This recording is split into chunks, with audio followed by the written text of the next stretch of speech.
사랑하는 좋은시학교의 성도 여러분, 그간 평안들 하셨습니까? 네. 얼굴을 보니까 평안들 하신 것 같아요. 여러분들의 기도 덕분에 한국에서 좋은 시간 보내고 무사히 돌아와 오늘 이 강단에 섰습니다. 단 2주가 지났을 뿐인데 여러분들이 참 많이 생각났고 보고 싶고 그리웠어요. 이렇게 다시 여러분들의 얼굴을 마주하게 되니 참으로 감사하고 기쁩니다. 제가 없는 2주 동안 교회를 돌보시고 예배를 위해 섬겨주신 모든 분들, 예배팀, 찬양팀, 성도 여러분들께 진심으로 감사를 드립니다. 그리고 특별히 말씀을 전해주신 우리 하문천 목사님께도 깊은 감사의 마음을 전합니다. 이번 한국 방문 일정은 휴가와 더불어 2차례 집회가 병행되었습니다. 이 목사들 세계에서 이런 말이 있어요. 목사에게 온전한 휴가란 설교하지 않는 것이다. 목사에게 온전한 휴가란 설교하지 않는 것이다. 휴가 중에 설교가 잡혀 있으면 휴가 일정들이 제한을 받고 여전히 긴장의 끈을 놓을 수가 없기 때문입니다. 이번에 저는 2주간 동안 2번의 설교를 해야 해서 온전한 휴가라고 할 수는 없었지만 짬짬이 80세가 넘으신 부모님과도 시간을 보냈고 50년 지기의 친구들도 만났고 또 만난 한국 음식도 먹으면서 하나님이 주시는 쉼과 여유를 누릴 수 있어서 감사했습니다. 30도가 넘는 무더운 여름 날씨에 시드니에서 비행기를 타고 바다를 건너 인천공항에 도착을 했더니 한겨울에 매섭고 추운 영하의 날씨가 우리를 맞이했습니다.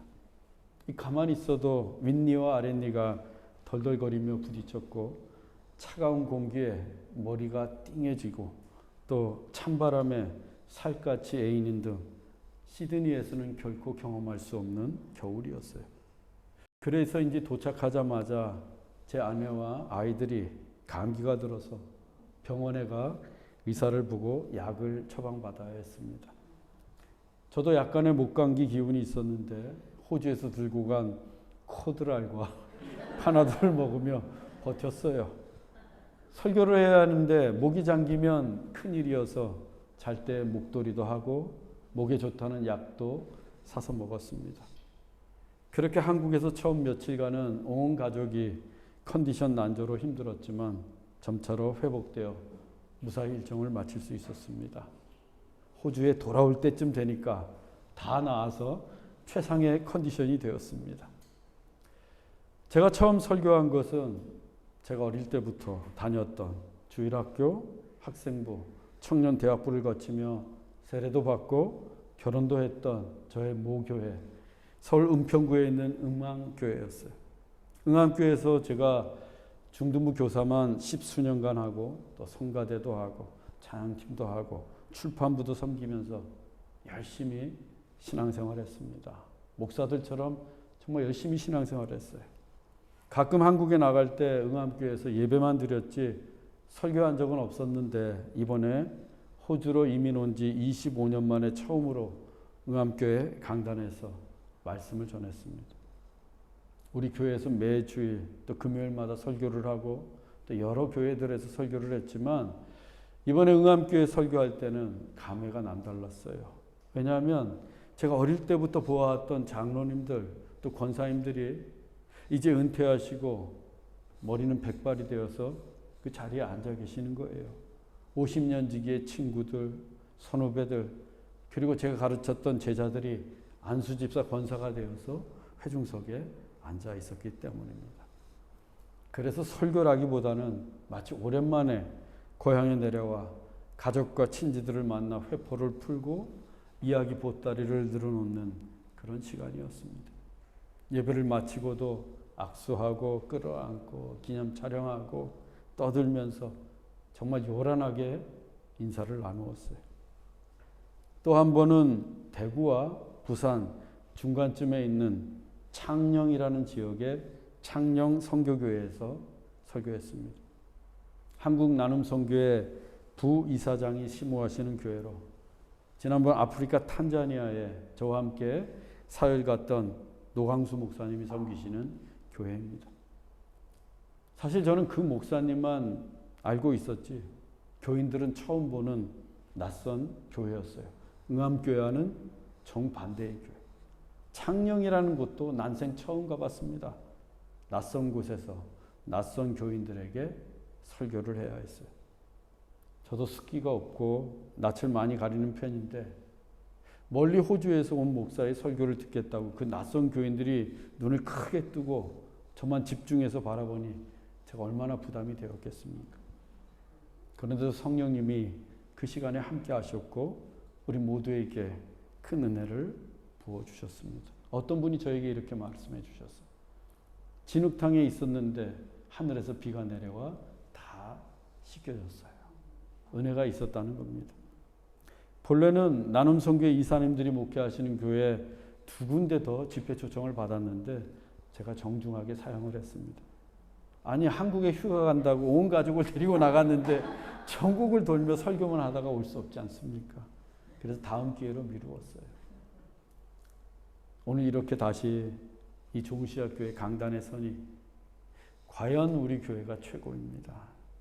저는 이곳에서 찬양하고 예배하는 게 너무 좋아요. 이곳에 설교하는 게 좋고 여러분들에게 말씀을 전할 때 가장 행복합니다. 그리고 조우시아교회 성도들에게 설교할 때 가장 설레이고 가슴이 뛰어요. 낯설지도 않고 얼마나 좋습니까? 그래서 오늘도 얼마나 감사한지 모르겠습니다. 이렇게 감사한 날 하나님께서 우리에게 주시는 메시지가 함께입니다. 함께. 그동안 떨어져 있었는데 함께예요. 본문 1절입니다. 그 후에 예수께서 각 성과 마을에 두루 다니시며 하나님의 나라를 선포하시며 그 복음을 전하실세 12 제자가 함께하였고. 그동안 회당 안에서만 복음을 전하셨던 예수님께서 그 후에 각 성과 마을을 두루 다니시며 하나님의 나라를 선포하시고 그 나라의 복음을 전하셨습니다. 하나님 나라의 복음이 회당의 울타리를 넘어 각 성과 마을들을 두루 전파되었던 거예요. 즉 하나님의 나라가 확장되어 간 겁니다. 복음이 선포되는 게 왜 중요한가? 우리가 왜 복음을 전해야 하는가? 복음이 선포될 때 하나님의 나라가 임하기 때문입니다. 복음이 땅끝까지 선포되면 하나님의 나라가 땅끝까지 확장되어 가는 거예요. 우리가 누군가에게 복음을 전하면 그 사람의 심령과 가정에도 하나님의 나라가 임하는 겁니다. 주 예수를 믿으라. 그리하면 너와 내 집이 구원을 받으리라. 복음을 영접하는 인생에게 영원한 하나님의 나라 천국에 임하게 됩니다. 그래서 예수 그리스도를 믿는 자마다 구원을 받고 영생을 얻게 되는 거예요. 뿐만 아니라 우리가 이 땅에 살지만 하나님의 나라를 누리면서 살게 되는 거예요. 이 세상에는 두 인생이 있습니다. 어느 곳, 어느 시대, 어떤 모습으로 태어나도 두 인생이 있어요. 하나님의 나라가 임한 인생과 그렇지 못한 인생. 하나님의 나라를 누리는 인생과 그렇지 못한 인생입니다. 이 땅에서도 하나님의 나라를 살게 되는 인생과 그렇지 못한 인생. 소유와 상관없어요. 재물과 상관없습니다. 얼굴색, 피부색, 혈통과 상관없어요. 누구도 그 두 인생 가운데 한 인생을 살게 됩니다. 예외 없어요. 그런데 그 두 인생 사이에는 하늘과 땅만큼의 차이가 있습니다. 하나님의 나라가 임한 인생은 구원과 영생과 천국이 약속되어 있어요. 그 약속은 변치 않습니다. 반드시 성취돼요.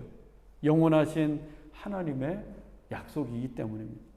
이 땅에서의 현실이 때때로 힘들고 어렵고 고통스러울지라도 하나님의 나라는 결코 쇠하지 않습니다. 하나님이 약속하신 대로 아브라함이 이삭을 낳았습니다. 또한 하나님이 약속하신 대로 이스라엘이 애굽을 나와 가나안 땅에 들어가게 되었습니다. 그리고 하나님이 약속하신 대로 예수 그리스도께서 이 땅에 오셨어요. 마찬가지로 천국의 약속도 하나님이 약속하신 대로 반드시 이루어집니다. 하늘나라의 유업도 모두 다 받게 될 거예요. 그래서 예수님을 믿고 하나님의 나라가 임한 인생은 불안하거나 불행하지 않습니다. 언제나 안전하고 행복합니다. 예수님을 믿는 우리가 언제나 안전하고 복된 인생을 살고 있는 거예요. 그런데 왜 불안한가? 왜 내 인생은 불행하다고 생각되는가? 천국의 소망을 잊고 살기 때문에. 하나님 나라에 대한 확신이 없기 때문입니다. 이 안에 이미 임해 있는데, 내 인생 가운데 천국이 임해 있는데 그걸 누리지 못하기 때문입니다. 비록 우리의 소유가 적고 때때로 실패하고 상처 있고, 그리고 나이가 들면서 우리의 정신이 쇠해지고 육신이 변다고 해도 우리에게 임한 하나님의 나라는 영원한 줄로 믿습니다. 그 천국의 약속, 그 하나님 나라의 복음을 의심치 마십시오. 이미 우리에게 임한 하나님의 나라를 누리시기 원합니다. 그때 우리는 날마다 안전하며 언제나 복된 삶을 살아가게 될 것입니다. 교회가 전도하고 선교해야 하는 이유도 바로 여기에 있습니다. 나만 예수 믿고 천국 가는 게 신앙생활의 전부가 아니에요. 그렇게 이기적으로 살라고 주님이 말씀하시지 않았습니다.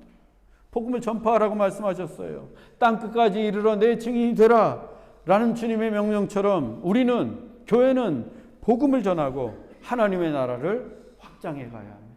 나로 인해서 주님의 나라가 넓어지는 거예요. 얼마나 멋진 인생입니까? 우리의 이웃들이, 우리의 가족과 친구들도, 땅끝의 사람들도 그래서 천국의 약속과 그 소망을 가지고 살아가야 돼요. 우리에게는 그런 의무가 있어요. 제가 이번에 설교했던 교회 중 하나가 창녕 선교교회라고 했습니다. 창녕이라는 시골에 있는 200명 정도 출석하는 교회예요. 그런데 그 교회가 창녕 선교교회, 교회 이름처럼 선교의 목숨 건 교회였어요. 정말 목숨 걸었어요. 그 교회 주보를 보면 표지가 복잡하다 못해 난잡합니다. 제가 한 장 가져왔어요. 이거 보세요. 이게 너무 복잡해서 혼란스럽기까지. 이게 주보인지 전단지인지 구분이 안 될 정도입니다. 왜 이렇게 주보가 복잡한가? 이 교회가 아프리카 그리고 아시아에 개척하고 건축하고 태양광 전기를 설치한 교회가 무려 70개나 됩니다. 70개. 그 70개 교회 사진이 이렇게 주보 앞면에 빼곡하게 나열되어 있는 거예요. 그래서 그렇게나 복잡했던 겁니다. 그래서 그 교회 성도들이 농담 반 진담 반으로 우리 교회 교인은 10,000명입니다. 이렇게 말해요. 창녕에 있는 교회는 200명 정도 출석하고 있지만 전 세계 개척하고 건축학 교회 성도들을 다 합하면 좋기 10,000명이 넘는다는 거예요. 여러분, 70개 교회를 개척하는 것도 어렵지만 교회를 짓는 거, 건축하는 거 말처럼 쉬운 거 아닙니다. 재정이 엄청나게 많이 들어가는 사역이에요. 그렇다고 창녕 선교교회 교인들이 다 부자인가? 그렇지 않아요. 창녕은 창녕군 시골이에요. 시골에 있는 교회들이 대부분 젊은들이 다 떠나고 어르신들만 남아 있어요. 마찬가지예요. 창녕 선교교회도 나이 드신 어르신들이 많은 교회예요. 현역에서 은퇴하신 분들이 대다수였습니다. 그런데 그 어르신들이 경비하고 청소해서 모은 돈, 자식들이 준 용돈, 적금 부었던 거, 갯돈 탄 거, 그거 가지고 선교하고 구제하는 헌금을 하셨어요. 어떤 분들은 칠순이 되어서 해외여행 가겠다고 아껴서 모은 돈도 헌금하시고, 또 결혼식 축의금 들어온 거, 또 장례식 조의금 받은 것도 선교 헌금으로 드리기도 하셨습니다. 그렇게 값진 헌금으로 교회들이 개척이 되었고 건축이 되었어요. 얼마나 멋진 교회입니까? 제가 설교하면서 그랬습니다. 이 복잡한 주보가 더욱더 복잡해지기를 원합니다. 그랬더니 그 교회 성도들이 큰 소리로 아멘, 아멘 그렇게 화답했어요. 주보가 복잡해진 만큼 교회는 더 많이 지어질 것이고 하나님의 나라는 더 넓게 확장되어 갈 거예요. 하나님이 그와 같은 교회를 기뻐하시고 또한 축복하시지 않겠습니까? 제가 하나님의 축복하신 결과를 직접 눈으로 보고 왔어요. 본래 그 교회 앞은 과거 우리나라 청계천처럼 이 개천을 덮어서 복개 공사를 했어요. 그래서 그 교회 앞길에 노점상들, 상가들이 길게 늘어서 있었다고 합니다. 그 길이가 수십 미터에 달아요. 그래서 주일날에도 교회 앞은 늘 분주했고 복잡했고 주차하기도 어려웠어요. 그런데 창녕군에서 덮었던 그 도로를 다 뜯어냈어요. 지금 서울의 청계천처럼. 그리고 다시 물이 흐르도록 공사를 했습니다. 창녕에 우포늪이라는 곳이 있는데 지질학자들에 따르면 신생대 시기인 약 1억 4천만 년 전에 생성된 늪지대가 그대로 보존되고 있다는 거예요. 손상되지 않고. 얼마나 보존이 잘 되었는가 하면 전 세계 생태학자들이 모이는 람사라고 하는 환경올림픽이 있습니다. 환경올림픽 이름이 람사예요. 그 람사가 우포늪에서 열렸어요. 우포늪의 자연과 생태를 직접 보고 관찰하고 연구하기 위해서 전 세계에서 생태학자들, 환경학자들이 모여들었습니다. 그리고 얼마 지나지 않아서 그 우포늪이 유네스코 세계자연유산 후보에 오르게 되었습니다. 환경학자들에 따르면 얼마 지나지 않아서 우포늪이 세계 유네스코 자연유산에 등재될 것이라고 말하고 있습니다.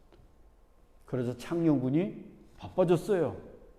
뭔가 해야 되겠다고 생각했습니다. 그 우포늪의 수원지를 찾아서 복원해야겠다고 결정을 했어요. 그래서 그 복귀했던 땅을 다 뜯어내고 메꾸었던 개천에 복원공사를 하게 된 겁니다.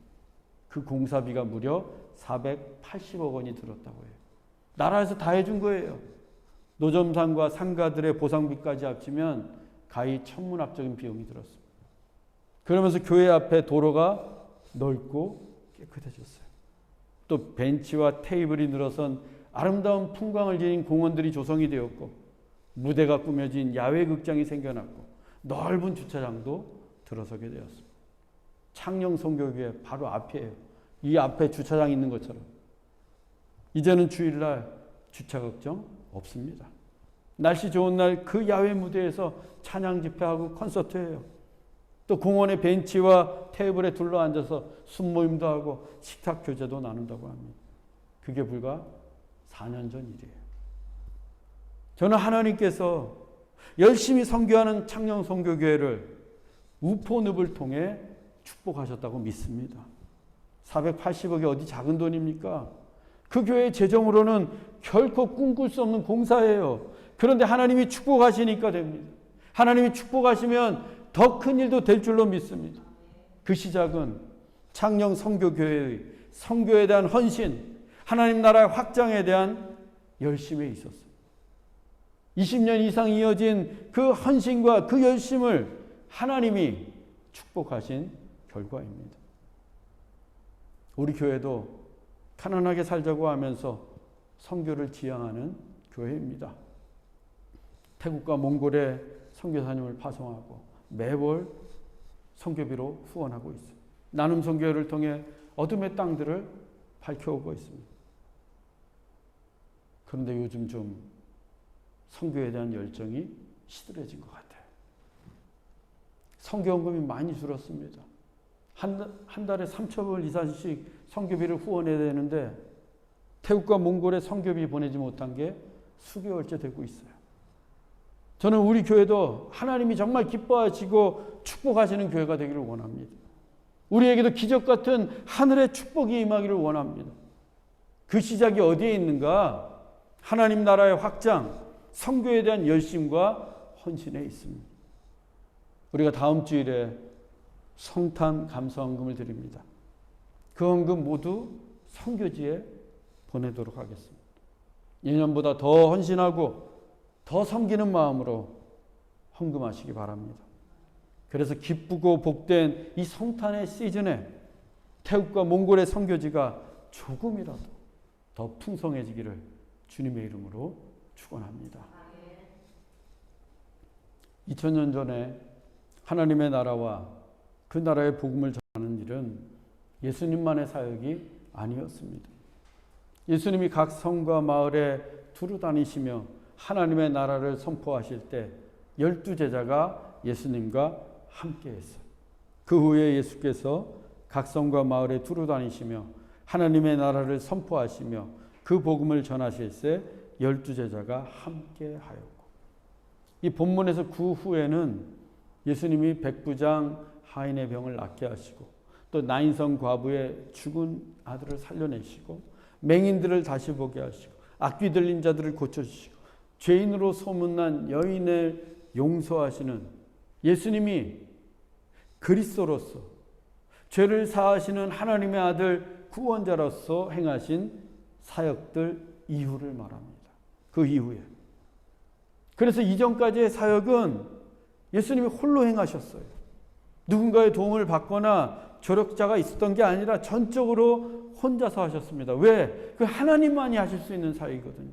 하나님의 아들로서 전능하신 능력으로 죄인을 구원하시는 메시아로서 홀로 행하신 사역들이었습니다. 그런데 홀로 행하신 예수님의 사역이 함께하는 사역으로 바뀌었어요. 12제자가 함께하여 12제자가 예수님과 함께했습니다. 전도하고 선교하고 구제하는 사역은 우리도 함께할 수 있다는 거예요. 하나님만이 하시는 사역이 아니라는 겁니다. 오히려 우리를 통해 일하시는 하나님의 역사가 나타나는 사역이에요.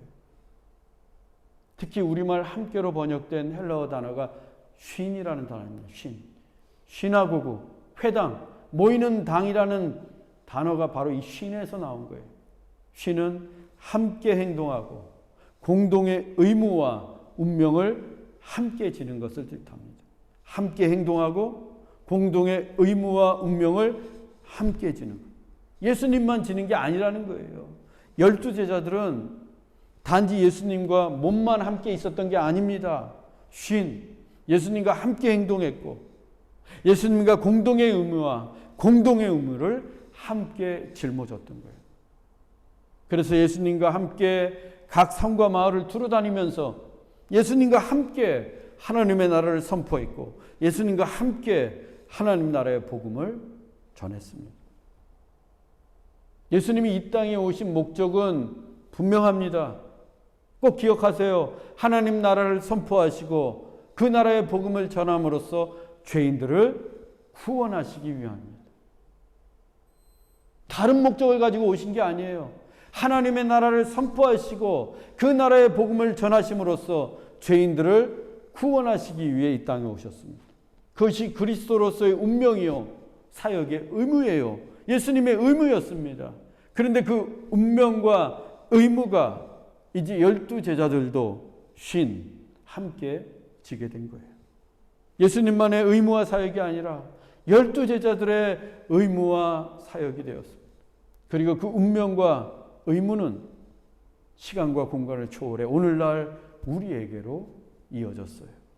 우리도 예수님과 함께 사역하고 예수님과 공동의 의무를 지며 예수님과 운명 공동체가 되었다는 겁니다.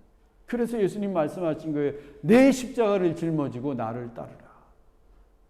예수님만 십자가를 지는 게 아니라 우리도 져야 된다는 거예요. 왜? 운명 공동체니까 예수님. 따라서 교회의 사역과 헌신, 봉사와 섬김도 몇몇 사람들의 일만이 아니에요. 우리 모두의 의무입니다. 공동의 의무예요. 목사, 장로, 권사, 안수집사만 사역하고 헌신하는 게 아니라 또 남녀 선교회 회장이나 교사들만 봉사하는 게 아니라 우리 모두가 함께하는 사역입니다.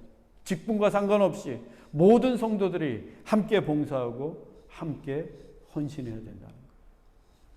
이어지는 본문도 함께하는 사역을 다시 한번 강조하고 있습니다. 본문 2절로 3절 말씀을 다 함께 읽겠습니다.